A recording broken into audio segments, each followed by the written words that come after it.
We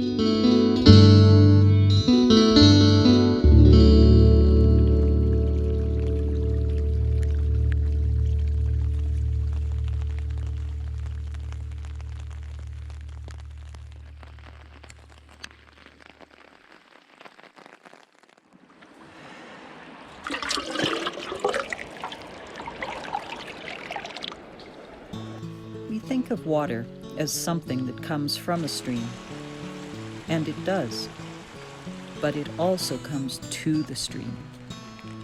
And our water security, how clean it is, how bad the spring floods are, how cold and abundant our summer water supply is, depends on how it gets there. This is where our water actually comes from, a strip of forested land and bunchgrass meadows in the lee of the Rocky Mountains.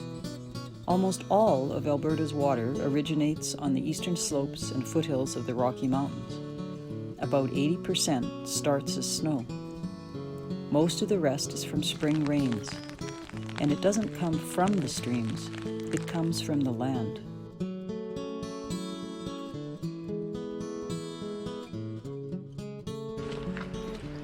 Fitch is a fisheries biologist who for many years was responsible for southern Alberta's trout streams.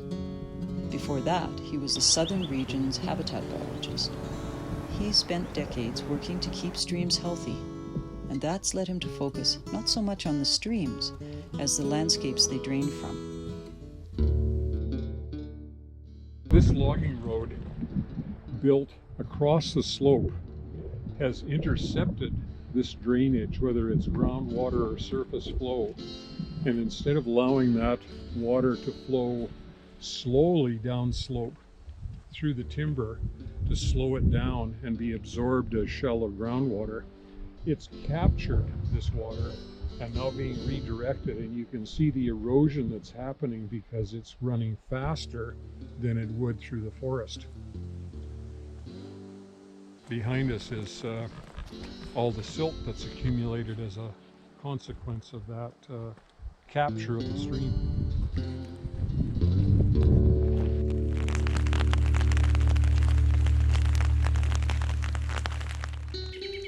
When a watershed is healthy, it has porous soils and a continuous cover of vegetation. Instead of running off quickly, much of the snow, meltwater, and rain gets trapped in the vegetation and soaks into the soil. Water that would have run off in a couple weeks on the surface actually can take months, even years, to work its way down slope through the ground. When it comes out, it's been filtered by its exposure to all of this old material. It comes out cold and clean into the streams when we most need water in those streams, summer, fall, winter.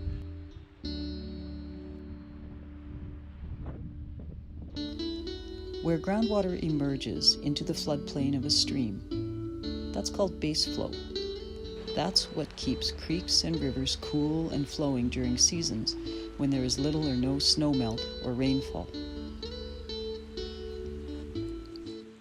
Unhealthy watersheds drain the spring runoff quickly, sending floods of muddy water crashing down streams to places where we live. Healthy watersheds absorb a lot of that water instead and release it weeks or months later. That's important because it's in summer, fall, and winter when streams need the water the most, and it's in summer when we humans use the most water too. Water managers often build dams to store water in reservoirs, but that can do a lot of harm. Dams block fish migrations, and wastewater that are dry foothills winds evaporate into the air. They rearrange river flows so that native plants and animals no longer have natural habitat. The biggest, best, and most important water reservoir in our prairie headwaters is the land itself. Every year, it traps, stores, and releases almost all our water as snowpack and then as runoff and groundwater. The key to a healthy water source is to take care of that reservoir, to make the most of its ability to store water and to avoid any land use that makes it leak.